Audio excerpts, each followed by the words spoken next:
নমস্কার বন্ধুরা, সুজাতা ঘর সংসার চ্যানেল থেকে আমি সুজাতা। বন্ধুরা, আজকের ডিনারটা তোমাদের সঙ্গে শেয়ার করছি। আজকের আমি ডিনারে বানিয়েছি, দেখো, ফ্রাইড রাইস। ফ্রাইড রাইসের মধ্যে দিয়েছি বিনস, গাজর আর কাজু কিশমিশ আছে।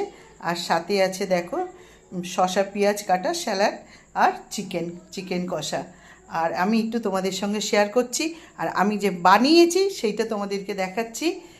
আমার বাকি জায়গাতে রেখেছি, কারণ বলতে না পারে যে আমি কেনা খাবার দেখাচ্ছি, যার জন্য আমি দেখো এই যে এখানে ফ্রাইড রাইস বানিয়েছি, ওখানে সাজিয়ে তোমাদেরকে দেখাচ্ছি।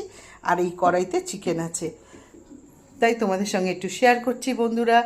তো দেখো আমাদের ডিনারটা, তোমরা আমাদের আজকের ডিনারের ভিডিওটা দেখতে থাকো। আর আমরা ততক্ষণ ডিনারটা করে ফেলি। যদি ভালো লাগে অতি অবশ্যই একটা লাইক সাবস্ক্রাইব করে ফেলো।